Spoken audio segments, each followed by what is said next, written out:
और महाराज बच्चे का जन्म होता है तो रोने लग जाता है, लेकिन परीक्षित जी तो रोए नहीं, वो तो मेरी तरह बैठ गए पलाथी मार करके। और ये दुर्योधन ने, युधिष्ठिर ने जब देखा महाराज ये बात क्या है, ऐसा बच्चा तो मैंने पहली बार देखा है, ऐसे बैठ गया तुरंत जन्म लेते ही। अपने गुरुदेव को बुलाया, बुला करके बोला महाराज ये बात क्या है, ये तो ऐसे देखता है जो भी आए उसको देखता है चारों ओर। और वहीं पर बड़ा सुंदर जवाब दिया कि इसने गर्भ में भगवान कृष्ण को देखा था, तो ये चारों तरफ देखता है कि जिसका मैंने गर्भ में दर्शन किया था वो तो यहाँ दिखाई नहीं देता, यहाँ तो और ही घूम रहे हैं। तो ये सबकी परीक्षा कर रहा है, तो परीक्षा करने के कारण इसका नाम परीक्षित होगा। राजन बड़े सुंदर ग्रह है इसके। धौम्य और कृपाचार्य जी महाराज आए, बताने लगे अरे राम के समान सत्य प्रतिज्ञा वाला होगा, इसके ग्रह इतने बढ़िया हैं कि बड़ा पराक्रमी राजा होगा। लेकिन महाराज तक्षको दात्मन मृत्यु ओम नमो भगवते वासुदेवाय तक्षकदात्मन मृत्यु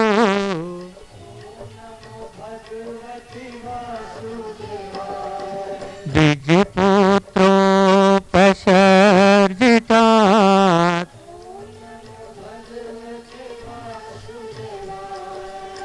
अब देखिए ये संस्कृत के श्लोक हैं, कई कई लोगों को ये भी शायद, कई लोग कहते हैं महाराज आप इसको गा करके क्यों सुनाएं, ये गीत है, कोई भी गा सकता है, किसी भी तरह से गा सकता है। जब से अंग्रेज आए हैं ना, उन्होंने हमारी संस्कृति को खत्म कर दिया। भगवान का नाम है कृष्ण, लेकिन उन्होंने कर दिया कृष्णा। पहले नाम था राम, तो अब रामा हो गया।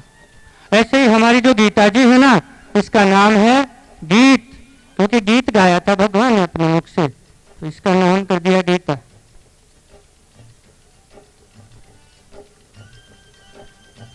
और आप माताएं और सज्जन लोग कम से कम इतना तो बोल ही सकते हैं ना, क्या ओम नमो भगवते वासुदेवाय।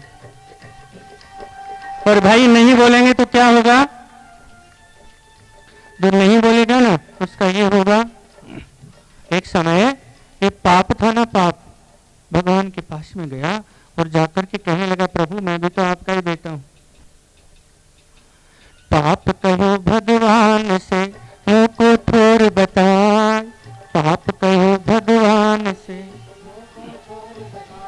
हे प्रभु मेरे को कोई आप बैठने की जगह तो बताओ, कम से कम यहाँ तो सब लोग बैठे हैं, पुण्य भी कथा में आकर के बैठ गया तो मैं कहाँ जाऊं। तो क्या कहा भगवान ने,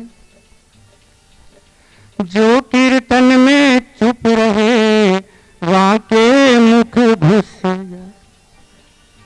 तो जो भी कीर्तन में चुप रहेगा उसके मुख में पाप घुस जाएगा। तक्षका दात्मनो मृत्यु ओम नमो भगवते द्विजपुत्रोपसर्जितात्। प्रपश्यत उपसृत्य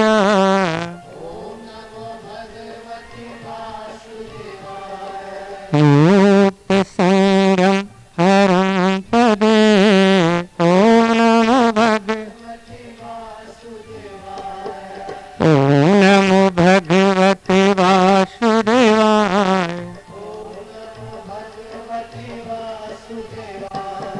ओम नमो भगवते वासुदेवाय। महाराज इसकी कुंडली में एक थोड़ी सी गड़बड़ है। वो क्या है, कहने लगे इसका जो अष्टम स्थान है ना, जिसको हम लोग ज्योतिष में मार्केस बोलते हैं, यहाँ पर यदि कोई ज्योतिष वाले हैं तो जरूर जानते होंगे,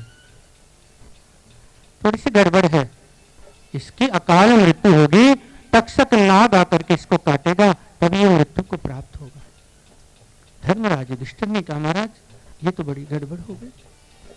राजन चिंता मत करिए, पूज्यवर सुखदेव मुनि आएंगे और की कथा सुनाएंगे, उस कथा के द्वारा कल्याण हो जाएगा, इसका आप चिंता नहीं करो। भागवत की कथा के द्वारा राजा परीक्षित की दिव्य ज्योति निकल करके भगवान कृष्ण में मिली थी। इधर विदुर जी महाराज जब वापस आए वहां, तो दुर्योधन ने कहा कि कृष्ण तुम्हारे यहां गए थे? बोले हाँ। और बड़ा बड़ा भला बुरा कहने लगा, अरे दासी पुत्र विदुर, तो यहां रहने लायक नहीं है, निकल जा मेरे यहां बाहर, यहां नहीं रहने देना तेरे को। बड़ा क्रोध है विदुर जी के मन में ग्लानि हुई। उन्होंने तुरंत सारे अस्त्रों को वहां डाला और खुद तीर्थ यात्रा करने के लिए चले गए। और जब वापस आए तब तक तो महाभारत पूरा हो चुका था। और जब आकर के देखते हैं तो अरे ये धृतराष्ट्र और गांधारी दोनों यहीं पर पड़े हैं। सायंकाल का समय हुआ, आए हैं और कहने लगे, किसको? धृतराष्ट्र को, विदुर जी, अरे निर्लज्ज, तेरे को लज्जा नहीं आती? तूने पांडवों को मारने के लिए क्या क्या नहीं किया, लाख सा गृह बनाया, उनको विष देने का विचार किया, और आज उन्हीं के टुकड़ों पर कुत्तों की तरह पल रहा है। मनुष्य को यदि खुद में बुद्धि नहीं हो तो दूसरा कहीं वैसे करना चाहिए। क्या करूं? कहने लगे, रात्रि में तीर्थ यात्रा करने चले जाओ। अब तो महाराज गांधारी के साथ में धृतराष्ट्र तीर्थ यात्रा करने के लिए चले। प्रातः काल का जब समय हुआ, धर्मराज युधिष्ठिर का ऐसा नियम था कि वो अपने माता पिता को नित्य प्रणाम करते थे।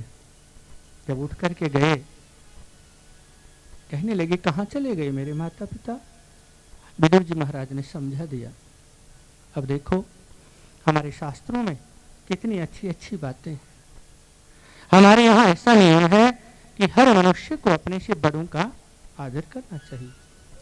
अभिवादनशीलस्य नित्यम वृद्धोपसेविनः चत्वारि देशान् वर्धन्ते आयुर्विद्या यशो बलम। जो अपने से बड़ों को प्रणाम करता है उसकी चार चीजें बढ़ती हैं। कौन कौन सी? उसकी आयु बढ़ती है, उसकी विद्या बढ़ती है, उसका बल बढ़ता है, और उसकी कीर्ति चारों ओर प्रकाश। इसलिए अपने से जो बड़े हैं, माता पिता हैं, उनको प्रणाम करना चाहिए। और जो बहू हैं उनको भी अपने सास ससुर को प्रणाम करना चाहिए। अब भाई किशनगढ़ की तो बात मालूम नहीं है, अब यहाँ पर तो बहू भी जरूर बैठी होंगी। अब कितनी बहुएं प्रणाम करती हैं अपनी सास को? थोड़ा हाथ ऊपर करेंगे आप लोग? एक भी नहीं, एक भी नहीं पूरे किशनगढ़ में। चलो अच्छी बात है। सास भी क्या जानेंगे। देखिए ये नियम है, अपनी सास को, अपने ससुर को नित्य प्रणाम करना चाहिए प्रातः काल उठते ही। अब देखिए थोड़ा शांति से सुनिए आप लोग। सास प्रणाम करे ये उसका कर्तव्य है, लेकिन सासू जी उसको जबरदस्ती कहे मेरे को प्रणाम कर, ये कोई काम नहीं हो सकता। ये उसका अधिकार नहीं है कि हम जबरदस्ती प्रणाम कराएं किसी को। नहीं तो महाराज कहीं कई बार तो ऐसा भी होता है। अभी अभी की बात है, थोड़ा दिन पहले कलकत्ता की एक कोई नई नई बहू आई थी। उस बेचारी ने, संस्कार अच्छे थे उसके, उसकी माता ने कहा बेटी रात्रि में अपने सास के चरण दबा करके सोया करो। पहले दिन की बात है ये, जिस दिन आई थी शादी होकर के। और रात्रि में चरण दबाने लगी अपनी सास के। अब सास तो बड़ी प्रसन्न हो गई कि वाह, ऐसी बहू तो कोई भाग्यशाली को ही प्राप्त होती। महाराज रात्रि के 10 बजे उसने पैर दबाना चालू किया, और जब 12 बज गए तो उसने सोचा कि अब तो सो गई होगी सासू जी। बेचारी धीरे से उठी और जैसे ही जाने लगी, सास ने आवाज लगा दी, अरे बहू। बोले हाँ माता जी। अरे तुम कितनी बहन हो? बोले हम लोग तो 4 बहन हैं। अच्छा कोई बात नहीं, फिर महाराज नींद आ गई सासू को। फिर 2 बजे का समय हुआ तो बहू ने बेचारी ने सोचा कि अब तो सो ही गई होगी, पहले दिन की बात है। फिर जैसे ही उठ करके जाने लगी फिर आवाज लगा दी, अरे बहू। फिर बेचारी बैठ गई, हाँ माता जी। अरे तुम लोग कितनी बहन हो? बोले माता जी हम लोग 4 बहन हैं। फिर नींद आ गई सास जी को। और जैसे ही 4 बजे बहू ने सोचा कि अब तो सो गई होगी, थोड़ी देर मैं भी सो लूं, आधी घंटा। और जैसे ही चरणों को छोड़ा तुरंत नींद खुली, अरे बहू। बेचारी फिर बैठ गई।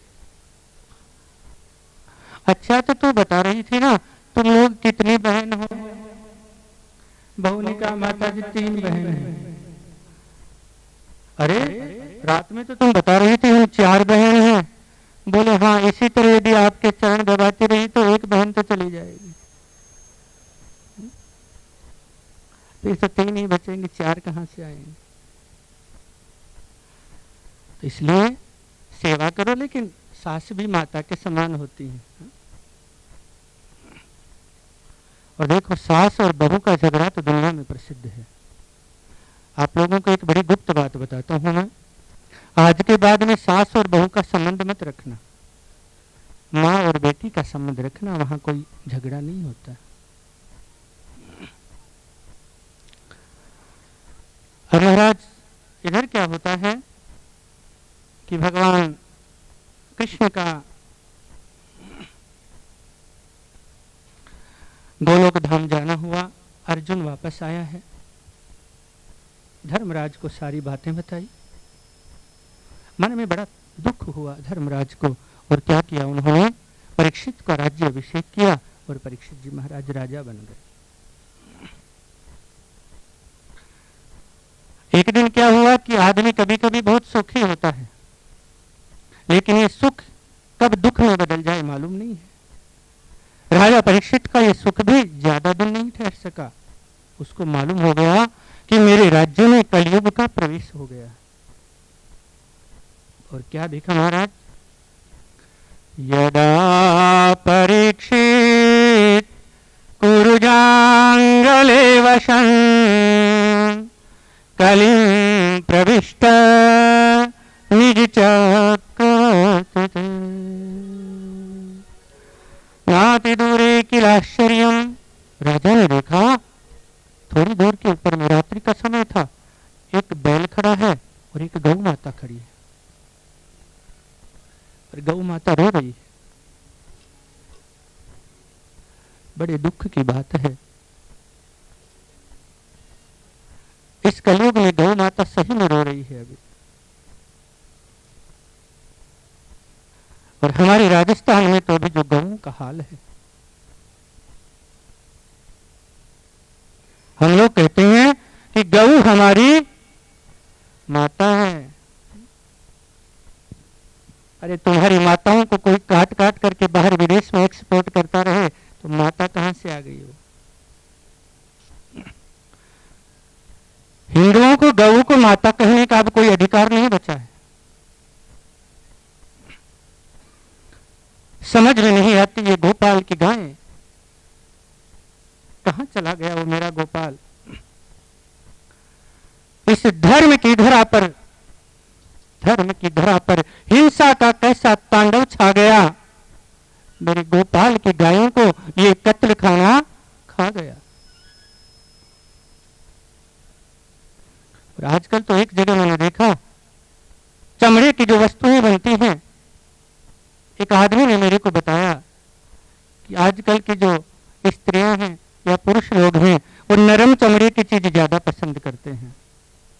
मैंने कहा भैया ये नरम और गरम क्या होता है? बोले महाराज जो जिंदा गाय होती हैं, जिंदा बछड़े होते हैं, उनको एक जगह सुला करके उनके ऊपर में उबलता हुआ पानी डाला जाता है और गर्म गर्म पानी के द्वारा वो तड़पते रहते हैं, देखा नहीं जाता, उनका प्राणांत हो जाता है। अरे हिंदू अब तो शर्म करो कुछ। अब सोने का नहीं, अब जागने का समय आया है। जब गाय का नाम लेते हैं तो गौ माताओं की दुर्दशा देखी नहीं जाती। और अब तो अकाल, मैं तो कहूंगा कि कम से कम आप कुछ भी करो, लेकिन कुछ ना कुछ प्रातः का नियम बनाओ कि गौ माता के लिए हम कुछ भी देंगे, चाहे 1 रुपया रोज दें, लेकिन नित्य यहाँ पर गौशाला जरूर होगी। नियम बनाओ। और यहाँ के जितने भी कार्यकर्ता हैं मैं तो उनसे भी कहूंगा, और माताओं, परसों हमारे यहाँ कृष्ण जन्म है, विशेष अपील मैं आप लोगों से करूंगा कि कृष्ण जन्म पर जितना भी बन पड़े, मेरे यहाँ चढ़ाने की कोई जरूरत नहीं है, लेकिन अपने घर से कुछ ना कुछ जरूर लेकर के आना, जो गौ माता के लिए आप लेकर के आए। मेरी आपसे यही प्रार्थना है, कुछ भी लेकर के आए, लेकिन गौ माता को बेहाल नहीं देखना। कैसी हिंसा हो रही है हमारे यहाँ, और हम देख रहे हैं प्रेम से। आज संकल्प को लेकर के जाना कि कृष्ण जन्म के उपलक्ष्य में हम कुछ भी कर सके, तो गौ माता के लिए जरूर करेंगे।